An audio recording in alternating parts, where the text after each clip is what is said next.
होने से पहले ही बता दें कि वीडियो को 360p पे देखिएगा और पूरा देखिएगा, वरना कुछ समझ में नहीं आएगा और फिर बाद में आप हमें कोसोगे। तो चलिए शुरू करते हैं। तो हेलो पढ़ाकुओं, के हाल चाल है। वापस आ गए एक और नए वीडियो और नए चैनल के साथ। जी हाँ, क्योंकि पिछला चैनल जो था हमारा पढ़ाकू भाई ही, उस पर क्या हुआ कि सब्सक्राइब काउंट हमारे स्टक हो गए थे, इसलिए हमें उस चैनल को क्लोज़ करना पड़ा। लेकिन कोई नहीं, उस कंटेंट को हटाया नहीं गया अभी तक, और उसका आनंद आप अभी भी उठा सकते हो, उसका लाभ आप अभी भी उठा सकते हो। फिलहाल आज की वीडियो की बात करते हैं। आज के वीडियो में हम पढ़ने वाले हैं relation between coefficients and zeros of polynomials. ठीक है, यानी कि कोफिशिएंट्स और किसी भी पॉलिनोमियल के जीरोस और कोफिशिएंट्स के बीच में रिलेशन क्या होता है वो पढ़ेंगे। जो कि पहला होता है क्वाड्रेटिक पॉलिनोमियल्स। क्वाड्रेटिक पॉलिनोमियल्स क्या होते हैं?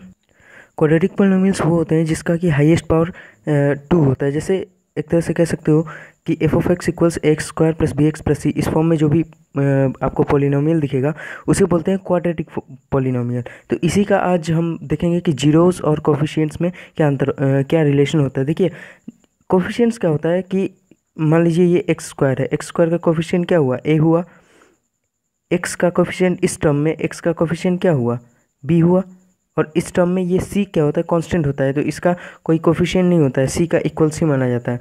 तो देखेंगे कि ए और बी एंड इनके जो जीरोस होते हैं उनमें क्या रिलेशन होता है। तो फिलहाल हम देख लेते हैं, मान लेते हैं पहले कि जो इनके जीरोस हैं वो अल्फ़ा और बीटा है। आपको पता होगा कि कोई भी एक क्वाड्रेटिक पॉलिनोमियल है, उसका नंबर ऑफ जीरोस कितना होता है? 2 होता है। क्वाड्रेटिक पॉलिनोमियल का ग्राफ कैसे बनता है? क्वाड्रेटिक पॉलिनोमियल का ग्राफ बनता है ऐसे, ठीक है, एक पैराबोला बनता है। और कोई भी एक पैराबोला मैक्सिमम टाइम क्या करता है? एक्स एक्सिस को कितनी जगह पे कट करता है? 2 जगह पे। तो 2 जगह पे कट किया तो कितने नंबर ऑफ जीरोस होंगे इसके? 2 होंगे। तो एक को माना जाता है अल्फ़ा, एक को माना जाता है बीटा। क्लियर है? तो मान लेते हैं कि इस वाले जो इक्वेशन दिया हुआ है क्वाड्रेटिक पॉलिनोमियल, इसका नंबर जीरोस क्या क्या है? जीरोस अल्फ़ा है एंड क्या है? बीटा है। ठीक है, ये अल्फ़ा ये बीटा। तो मान लेते हैं कि इसका ये है। करना कुछ नहीं होता है, ये अल्फ़ा है ना, अल्फ़ा और बीटा 2 जीरोस हैं। जीरोस का मतलब कि x is equal to alpha भी आ रहा है और x is equal to beta भी आ रहा है इस इक्वेशन से। ठीक है, यानी कि अल्फ़ा और बीटा को रखने पे इस इक्वेशन का इक्वल्स क्या हो रहा है? 0 आ रहा है। इसका मतलब कि alpha is equal to x and beta is equal to x. ठीक है, अल्फ़ा और बीटा अगर जीरोस हैं तो अल्फ़ा और बीटा दोनों ही एक्स के बराबर हैं। तो इसका मतलब क्या हो जाएगा कि अल्फ़ा माइनस, एक सेकेंड, एक्स माइनस अल्फ़ा, या फिर अल्फ़ा माइनस एक्स भी लिख सकते हो, उस पर भी बन जाएगा, लेकिन एक्स माइनस अल्फ़ा ज़्यादा बेटर होता है, इक्वल्स 0 एंड क्या, बीटा को जो है इस साइड ले आओ, एक्स माइनस बीटा इक्वल्स 0, इस फॉर्म में लिख सकते हो। ठीक है, नेक्स्ट करना ये होता है कि ये जो इक्वेशन है ना, ये इक्वेशन इसी के इक्वल कर दोगे, यहाँ पे इक्वेट कर दोगे। क्या होगा? A X square plus B X plus C equals, यहाँ पे क्या आएगा? X minus alpha into X minus beta. देखो, अगर अल्फ़ा और बीटा जीरोस हैं इस इक्वेशन के, तो इन दोनों को अगर मल्टीप्लाई करोगे ना, एक्स माइनस अल्फ़ा और एक्स माइनस बीटा को, इन दोनों को मल्टीप्लाई करोगे तो वो इसके बराबर आएगा या फिर इसी के फैक्टोरियल में आएगा। फैक्टोरियल का मतलब कि इससे पूरी तरह से कट नहीं सकता है। ये भी हो सकता है ना कि ये वाला जो टर्म है ये इससे पूरी तरह से कट नहीं सकता, तो उसके लिए यहाँ पे के लगा दोगे, कोई भी कांस्टेंट टर्म। ठीक है, के क्यों लगा? क्योंकि ज़रूरी नहीं है कि ये जो है टर्म ये इसके बराबर हो जाए। ठीक है, तो बराबर करने के लिए क्या करना पड़ेगा? यहाँ पे के लगा दोगे। के लगाने से क्या होगा कि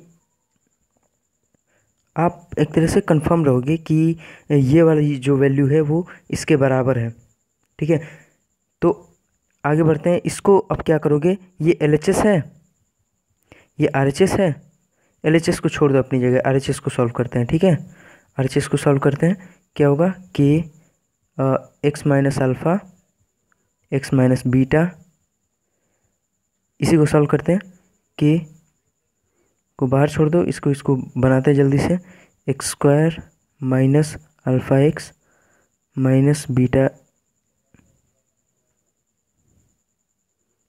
एक्स प्लस अल्फ़ा बीटा, ठीक है। दिस इम्प्लाइज एक्स के एक्स स्क्वायर माइनस के अल्फ़ा एक्स माइनस के बीटा एक्स प्लस के अल्फ़ा बीटा। आपको ध्यान में होना चाहिए कि हमें इसको किस टर्म में लिखना है, इस टर्म में लिखना है, ठीक है, इस फॉर्म में लिखना है, x square plus B X plus C के फॉर्म में लिखना है इसको, ठीक है। ये RHS है तो इसको एक्स स्क्वायर, तो एक्स स्क्वायर के पहले क्या है, के है, के एक्स स्क्वायर लिख दो। उसके बाद एक्स को कॉमन ले लेंगे यहाँ पे, तो क्या बचेगा हमारे पास, माइनस के अल्फ़ा प्लस, देखिए यहाँ पे माइनस एक्स को ले लेते हैं कॉमन, ठीक है। इन दोनों टर्म्स में से माइनस एक्स को कॉमन ले लिया, क्या बचेगा हमारे पास यहाँ पे के एक्स, और यहाँ पे एक्चुअली के एक्स को ले लेते हैं, वो ज़्यादा इजी होगा। के एक्स को ले लिया तो यहाँ पे हमारे पास बचेगा अल्फ़ा प्लस बीटा, और यहाँ पे क्या होगा, के अल्फ़ा बीटा। अब देखिए इसको मिलाओ, ये गंदा हो गया यहाँ पे, तो के माइनस के एक्स स्क्वायर माइनस के x into alpha plus beta plus के अल्फ़ा बीटा, हमारे पास ये टर्म आया। इसको हम इक्वेट करेंगे इसके साथ, ठीक है। इक्वेट तो हमने कर ही दिया था ना, एक तरह से कंपेयर करेंगे, on comparing LHS and RHS, ठीक है, कंपेयरिंग LHS एंड RHS, ठीक है। LHS और RHS को हम क्या करेंगे, कंपेयर करेंगे, तो क्या होगा, देखिए एक्स स्क्वायर, यहाँ पे भी एक्स स्क्वायर के पहले क्या है, एक्स स्क्वायर के कोफिशिएंट में क्या है, ए है, यहाँ पे एक्स स्क्वायर के कोफिशिएंट में क्या है, के है, ठीक है। तो क्या हो जाएगा, के इज इक्वल टू ए हो जाएगा। एग्जैक्टली उसी तरह से यहाँ पे एक्स के पहले क्या है, बी है, और यहाँ पे एक्स के इस वाले टर्म में एक्स को छोड़ के क्या है, बी है, और इस टर्म में एक्स को छोड़ के क्या क्या है, minus k into alpha plus beta. तो यहाँ से हो जाएगा बी इक्वल्स माइनस के अल्फ़ा प्लस बीटा। क्लियर होगा आई थिंक। उसके बाद सी इक्वल्स क्या है, कांस्टेंट, ये कांस्टेंट टर्म है, कांस्टेंट टर्म प्लस सी, यहाँ पे क्या है, प्लस के अल्फ़ा बीटा, तो ये दोनों बराबर हो जाएंगे। सी इक्वल्स के अल्फ़ा बीटा।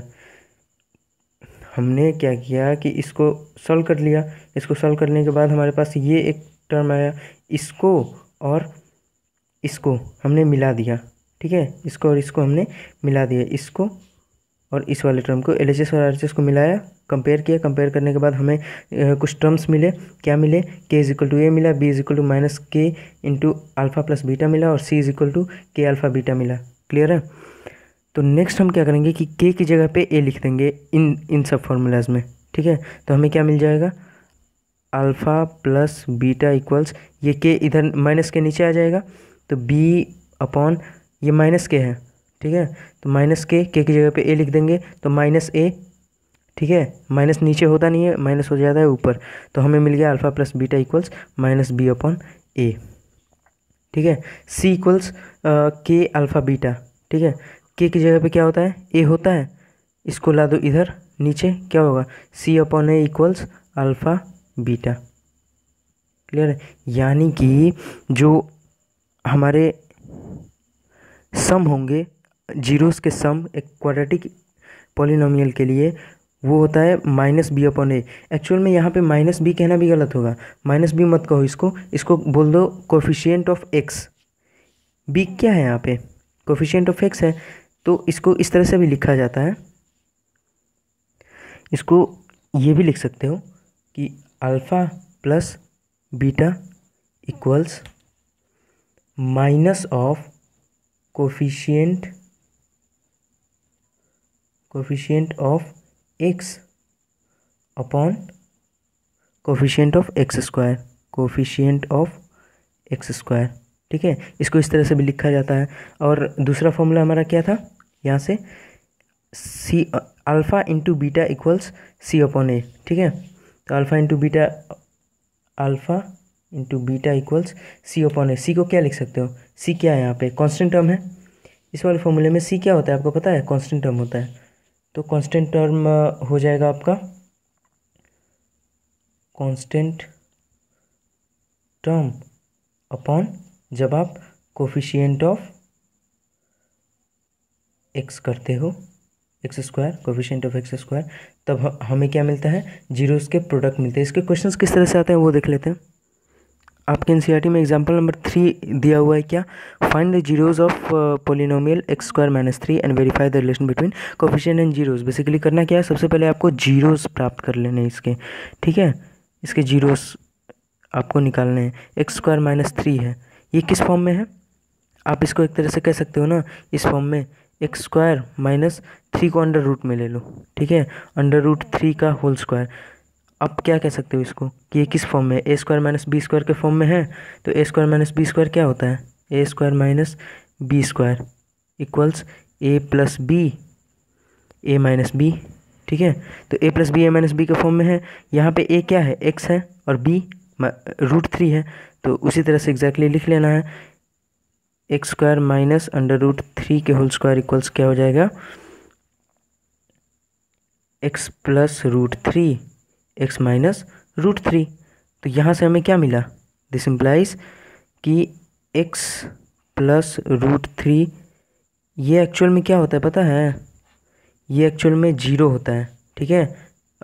इसको करना नहीं चाहिए था। ये देखो इक्वल टू 0 होता है, तो ये भी क्या होगा? Equal to 0। इसका मतलब कि x plus root 3 equal to 0 and x minus root 3 equals 0। This implies x is equal to minus root 3 और x is equal to root 3, ठीक है। ये हमें मिला। इसमें से किसी को भी अल्फ़ा किसी को भी बीटा मान सकते हो। देखो हमने जैसे मान लिया यहाँ पे alpha equals minus root 3 and beta equals root 3, ठीक है। तो अब रिलेशन हमें प्राप्त करना है। हमें क्या पता था कि यहाँ से देख लो, alpha plus beta equals minus of coefficient of X. हमारे पास एक्सप्रेशन क्या है ये बताओ? एक्स स्क्वायर माइनस 3 है। अब इसको अगर आप लिखना चाहोगे A X square plus B X plus C के फॉर्म में, तो ये इसी फॉर्म में है एक्चुअल में। देखो x के कोफिशिएंट में इसके 0 होगा, तभी तो x का टर्म नहीं है। x के कोफिशिएंट में अगर 0 होगा तो क्या हो जाएगा? ये पूरा का पूरा टर्म 0 हो जाएगा। इसका मतलब कि b जो है वो 0 के बराबर है, a जो है वो 1 के बराबर है, तभी तो 1 into x square equals X square. और c किसके बराबर है? माइनस 3 के बराबर है। हम इसको लिख लेते हैं, a is equal to 1, b is equal to 0। तभी यहाँ पे x का टर्म नहीं है। जो टर्म नहीं होता है ना उसके कोफिशिएंट में समझ लो कि वो 0 है, ठीक है। और c is equal to minus 3 हो जाएगा, ठीक है। c is equal to minus 3। तो क्लियरली हमें दिख रहा है, हमें कोफिशिएंट्स मिल चुके हैं, हमें जीरोस मिल चुके हैं। अब देरी किस बात की, चलो लगाते हैं इसको। पहला हमारा जो फॉर्मूला था क्या था? Alpha plus beta equals minus of coefficient of x upon coefficient of x square. इसका मतलब कि अल्फ़ा प्लस बीटा इक्वल्स क्या होना चाहिए? Minus of coefficient of x. Coefficient of x क्या है यहाँ पे? b 0, कोफिशिएंट ऑफ एक्स 0 है, तो 0 अपॉन 1, यानी कि ये 0, यानी कि अल्फ़ा प्लस बीटा को क्या होना पड़ेगा? 0 होना पड़ेगा। देखते हैं, अल्फ़ा प्लस बीटा, अल्फ़ा है माइनस रूट 3 और बीटा है root 3। Minus root 3 plus root 3 क्या हो गया? कट के आ गया 0। तो LHS is equal to RHS। इसका मतलब कि अल्फ़ा प्लस बीटा इक्वल्स 0, ये वेरीफाई हो गया, ठीक है। अब दूसरा होता है कि अल्फ़ा इंटू बीटा इक्वल्स क्या आना चाहिए? c अपॉन a आना चाहिए, ठीक है। तो अल्फ़ा इंटू बीटा कर लो यहाँ पे, root 3 into root 3 minus root 3 into root 3 equals c upon a। c क्या है यहाँ पे? माइनस 3 है, माइनस 3 अपॉन 1। तो ये क्या हो गया? पूरा कट पिट के क्या आ जाएगा? रूट 3 इंटू रूट 3 क्या होगा? 3, और ये माइनस का माइनस, तो minus 3 equals minus 3। LHS is equal to RHS। इस वजह से क्या हुआ?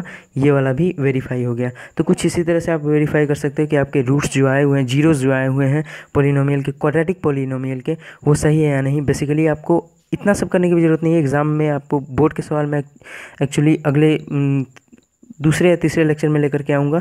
अगला लेक्चर होगा क्यूबिक पॉलिनोमियल के ऊपर। तो फिलहाल ये वाला आपको फार्मूला रट जाना चाहिए बोर्ड्स के लिए। तो अगर अभी तक आप इस वीडियो को देख रहे हैं तो आपका बहुत बहुत धन्यवाद। वीडियो को लाइक कर देना, चैनल को सब्सक्राइब कर देना और कीप सपोर्टिंग। Thank you.